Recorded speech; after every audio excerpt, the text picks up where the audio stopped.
अच्छा बच्चों, इससे पहले जो हमने डिस्कस किया ना, इसमें क्या था कि जितने केसेस हमने डिस्कस किए यहाँ पे, जैसे एक बार और मैं बहुत ही क्विकली तुम्हें समझा देता हूँ।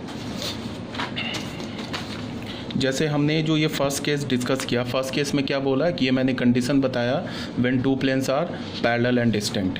सेकंड केस में क्या बताया मैंने कि when two plane are coincident, इसका कंडीशन बताया।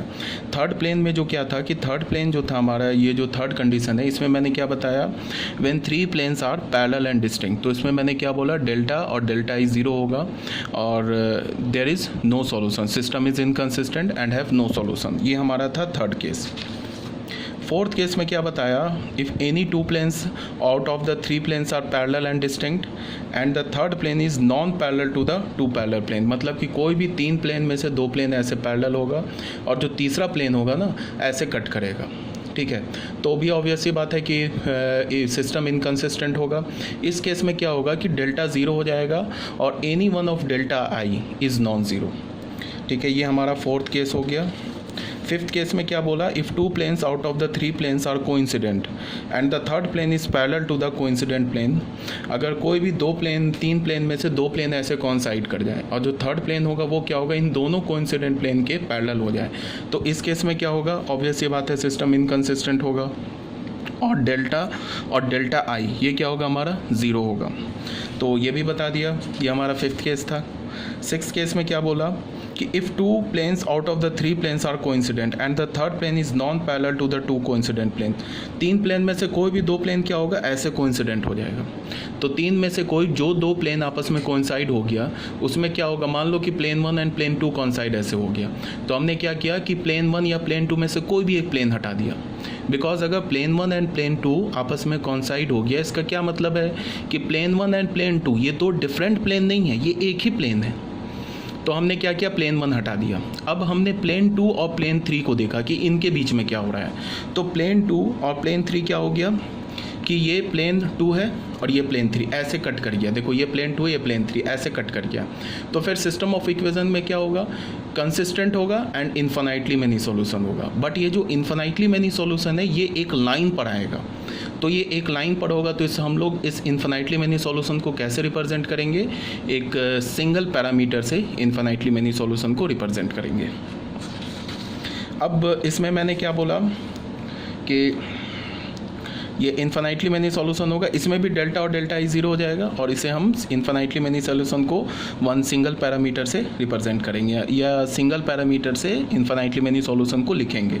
सेवंथ केस में क्या बोला, if all the three planes are coincident, अगर तीनों प्लेन, पहला प्लेन भी ऐसे, दूसरा प्लेन भी ऐसे और तीसरा प्लेन भी ऐसे, तीनों प्लेन कोइंसाइड कर जाए, तो इनफैक्ट में ये तीन प्लेन का इक्वेशन नहीं होगा, ये एक ही प्लेन दे रखा है।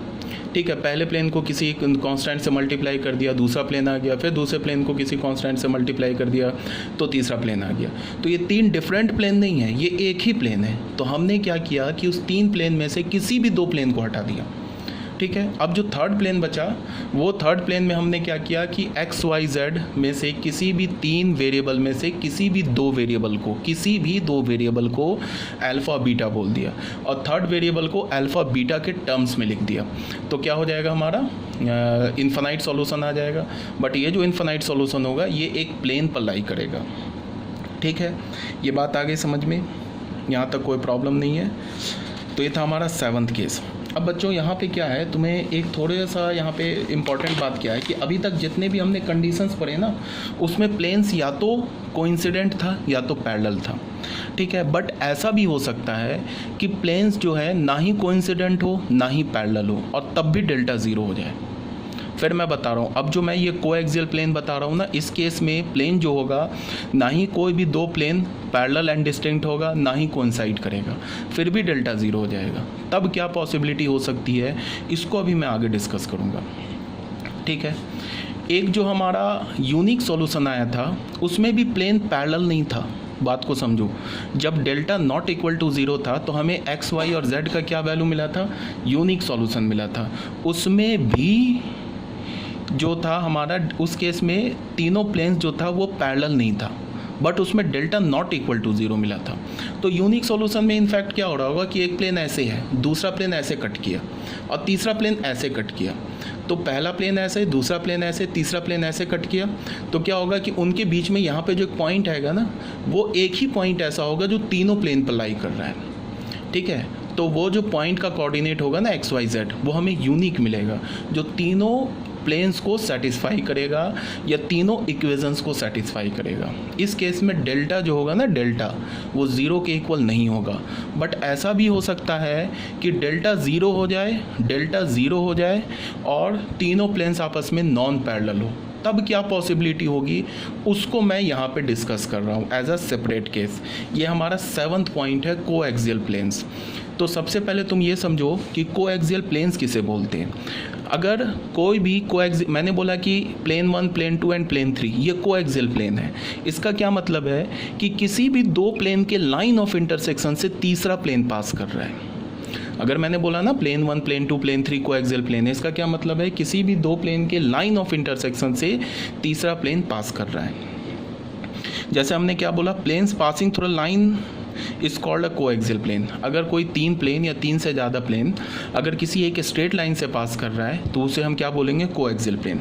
जैसे ये देखो, ये प्लेन 1 है, ये प्लेन 2 है, ये प्लेन 3 है, ये तीनों प्लेन इस लाइन से पास कर रहा है। ये जो लाइन दिख रहा है ना, इस लाइन से पास कर रहा है।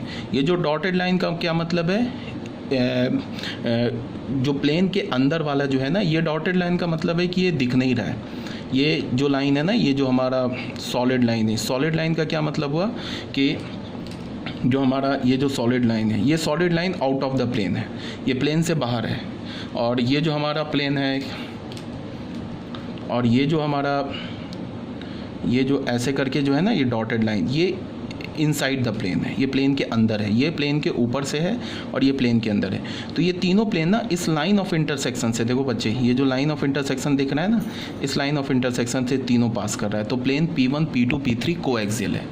अब सुनो, 3D में तुम पढ़ोगे, बट अभी तुम ऐसे याद रखो कि अगर तीन प्लेन्स एक लाइन ऑफ इंटरसेक्शन से पास कर रहा है तो किसी भी दो प्लेन को तुम तीसरे प्लेन के टर्म्स में लिख सकते हो। क्या बोला कि P1, P2, P3 अगर एक लाइन ऑफ इंटरसेक्शन से पास कर रहा है तो किसी भी दो प्लेन को तीसरे प्लेन के टर्म में लिख सकते हो। कैसे लिख सकते हो, तुम P1 को लिख सकते हो lambda times P2 plus mu times P3।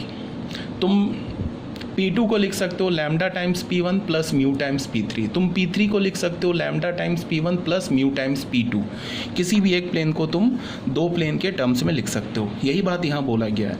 If P1 एक प्लेन ले लिया हमने, ये P2 ले लिया, ये P3 ले लिया। यहाँ क्या मैं बोल रहा हूँ, if P1, P2 and P3 are coaxial planes then any one of the three planes can be written as the sum of other planes.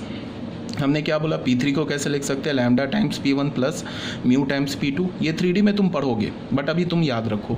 उसके बाद हम क्या लिख सकते हैं, P2 को lambda times P1 plus beta times P3। P1 को क्या लिख सकते हैं, gamma times P2 plus delta times P2। ठीक है। यहाँ ये जो केस मैं बता रहा हूँ, ये केस कब बता रहा हूँ, जब तीनों प्लेन्स नॉन पैरेलल हो, तीनों प्लेन्स नॉन पैरेलल हो बट फिर भी डेल्टा ज़ीरो आ जाए, उस केस को मैं डिस्कस कर रहा हूँ। इससे पहले जो अभी हमने 7 केस डिस्कस किया ना, तो उसमें क्या था कि दो प्लेन या तो आपस में पैरेलल था या तो कोइंसिडेंट था। ठीक है। यहाँ पे क्या है कि कोई भी प्लेन पैरेलल नहीं होगा, कोई भी प्लेन कोइंसिडेंट नहीं होगा, बट फिर भी डेल्टा ज़ीरो होगा।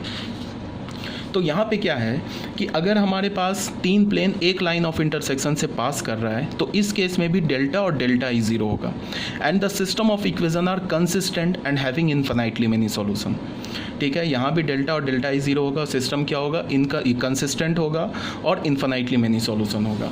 अब ये जो इन्फिनाइटली मेनी सॉल्यूशन हमें कहाँ मिलेगा, एक लाइन पर मिलेगा। अब ये एक लाइन पर मिलेगा, इसका क्या मतलब है कि इस इन्फिनाइटली मेनी सॉल्यूशन को हम एक सिंगल पैरामीटर से लिख सकते हैं। अब पहले तो मैं ये प्रूफ कर दूं कि delta, delta 1, delta 2, delta 3 zero कैसे हो गया। तो मान लो let P1, P2, P3 are coaxial planes. हमने मान लिया कि P1, P2 और P3 कोएक्सियल प्लेन है। तो प्लेन है तो किसी भी प्लेन को दो प्लेन के टर्म में लिख सकते हो। तो हमने P3 को क्या बोला, lambda P1 plus mu P2। ठीक है। अब यहाँ पे हमने क्या किया कि P3 को ये लिखा और लैम्डा को मल्टीप्लाई कर दिया P1 से और म्यू को मल्टीप्लाई कर दिया P2 से। उसके बाद कोफिशिएंट को इक्वेट कर दिया। तो ये हमें A3 मिल गया, ये हमें क्या मिल गया, B3 मिल गया कोफिशिएंट इक्वेट करने के बाद, और ये हमें क्या मिल गया, C3।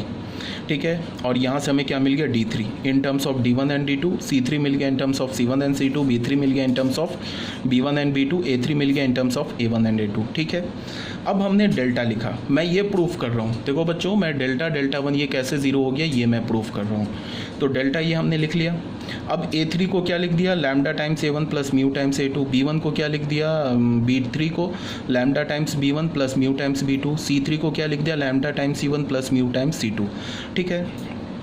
अब फिर एक डिटर्मिनेंट की प्रॉपर्टी बता रहा हूँ, ये डिटर्मिनेंट चैप्टर में तुम पढ़ोगे, उसी प्रॉपर्टी को मैंने इस नेक्स्ट स्टेप में यूज़ किया है, सेम प्रॉपर्टी को। अगर किसी भी डिटर्मिनेंट का कोई भी रो और कोई भी कॉलम दो एलिमेंट्स के सम में रिप्रेजेंट है, ठीक है, दो एलिमेंट्स के सम में लिखा हुआ any rows and any column, तो उस पूरे डिटर्मिनेंट को तुम दो डिटर्मिनेंट्स के सम में लिख सकते हो। क्या बोला मैंने, एक बार फिर से, अगर किसी भी डिटर्मिनेंट का किसी भी रो और किसी भी कॉलम का एलिमेंट दो एलिमेंट्स के सम में है या तीन एलिमेंट्स के सम में है या चार एलिमेंट्स के सम में है, तो तुम उस डिटर्मिनेंट को दो डिटर्मिनेंट, तीन डिटर्मिनेंट या चार डिटर्मिनेंट के सम में लिख सकते हो। जैसे तुम देखो इस डेल्टा का जो ये हमारा R3 है ना, ये देखो दो दो एलिमेंट के सम में लिखा हुआ है, यहाँ भी दो एलिमेंट है, यहाँ भी दो एलिमेंट है, तो इसको हम दो डिटर्मिनेंट के सम में कैसे लिखेंगे, डिटर्मिनेंट की प्रॉपर्टी है, आगे तुम्हें पढ़ाया जाएगा। इसमें हमने क्या किया कि ये पहला एलिमेंट है ना, lambda A1, lambda B1, lambda C1, इससे पहला डिटर्मिनेंट बना लिया। फिर ये जो दूसरा एलिमेंट है ना, mu A2, mu B2, mu C2, इससे दूसरा डिटर्मिनेंट बना लिया। तो यहाँ से यहाँ कैसे आगे समझ में आ गया तुम्हें। अब फिर क्या है, एक फिर डिटर्मिनेंट की प्रॉपर्टी बता रहा हूँ कि अगर किसी भी डिटर्मिनेंट में किसी भी रो या किसी भी कॉलम में एक फैक्टर कॉमन है, ठीक है, तो तुम उस फैक्टर को तुम डिटर्मिनेंट से बाहर ले सकते हो। ये डिटर्मिनेंट की प्रॉपर्टी है, डिटर्मिनेंट में तुम पढ़ोगे। तो यहाँ देखो R3 में लैम्डा मल्टीप्लाई है तो लैम्डा को बाहर कर लिया, और यहाँ भी R3 में म्यू मल्टीप्लाई है तो म्यू को बाहर कर लिया। तो अब यहाँ देखो फिर क्या हो गया, R1 एंड R3 क्या हो गया, सेम हो गया। फिर R1 R3 सेम हो गया, इसका मतलब ये प्रोपोर्शनल हो गया, तो इसकी वैल्यू ज़ीरो हो गई। फिर यहाँ से इसकी वैल्यू ज़ीरो हो गई, तो लैम्डा में क्या मिल गया, ज़ीरो। ये बात क्लियर होना चाहिए। कौन सी प्रॉपर्टी यूज़ किया मैंने कि अगर किसी भी डिटर्मिनेंट, कोई डिटर्मिनेंट है, उसका कोई भी रो कोई भी कॉलम अगर दो एलिमेंट्स के सम में है तो तुम उस डिटर्मिनेंट को दो डिटर्मिनेंट के सम में लिख सकते हो, पहली बात। दूसरी बात कि अगर कोई भी दो रोज़ या कोई भी दो कॉलम्स प्रोपोर्शनल है तो उस डिटर्मिनेंट का वैल्यू ज़ीरो होता है। इसको हम ऐसे भी बोल सकते हैं, किसी भी डिटर्मिनेंट में दो रो या दो कॉलम्स आइडेंटिकल हो जाए। आइडेंटिकल होने का क्या मतलब है कि कॉरस्पॉन्डिंग एलिमेंट सेम हो जाए तो भी डिटर्मिनेंट का वैल्यू ज़ीरो ही होता है, ठीक है। अब आ जाओ बच्चों डेल्टा 1 में। ये मैं प्रूफ कर रहा हूँ कि डेल्टा 1, डेल्टा 2, डेल्टा 3 कैसे ज़ीरो हो गया। डेल्टा 1 को क्या लिखा हमने, D1 D2 D3, और B1 B2 B3, C1 C2 C3। अब हमने क्या किया, D3 का वैल्यू डाल दिया, B3 का वैल्यू डाल दिया, C3 का वैल्यू डाल दिया। फिर यहाँ पे क्या है कि जो R3 है ये दो एलिमेंट्स के सम में है, तो हमने इसे दो डिटर्मिनेंट के सम में लिख दिया। लैम्डा बाहर कर दिया, म्यू बाहर कर दिया। यहाँ देखो R1 R3 आइडेंटिकल हो गया, यहाँ देखो तुम R1 एंड R2 आइडेंटिकल हो गया, तो इसका भी वैल्यू ज़ीरो, इसका भी वैल्यू ज़ीरो, तो डेल्टा 1 का वैल्यू भी ज़ीरो आ गया। सिमिलरली क्या होगा कि डेल्टा 2 भी ज़ीरो आ जाएगा, डेल्टा 3 भी ज़ीरो आ जाएगा, ये तुम खुद से चेक कर लेना। तो यहाँ पे मैंने क्या बोला कि यहाँ पे मैंने बोला कोएक्सियल प्लेन्स के बारे में डिस्कस किया। मैंने क्या बोला कि अगर तुम्हारे पास तीन प्लेन्स हैं और तीनों प्लेन्स पैरेलल नहीं हैं, फिर से सुनो, तीनों प्लेन्स पैरेलल नहीं है, इसके लिए मैं डिस्कस कर रहा हूँ। इससे पहले जो मैंने केसेस बताए थे उसमें प्लेन्स आपस में पैरेलल थे या कोइंसिडेंट थे। यहाँ क्या हो रहा है, ना ही कोई प्लेन पैरेलल है ना ही कोई प्लेन कोइंसिडेंट है, फिर भी डेल्टा ज़ीरो आ गया। इस केस को मैं डिस्कस कर रहा हूँ। तीनों प्लेन्स पैरेलल नहीं है तो इस केस में डेल्टा ज़ीरो आ गया। तो पहली पॉसिबिलिटी क्या होगी कि तीनों प्लेन्स जो होगा वो कोएक्सियल प्लेन होगा। अगर कोएक्सियल प्लेन है तो क्या होगा कि तीनों प्लेन्स एक लाइन ऑफ इंटरसेक्शन से पास करेगा, तो सिस्टम ऑफ इक्वेशन कंसिस्टेंट हो जाएगा और इन्फिनाइटली मेनी सॉल्यूशन होगा।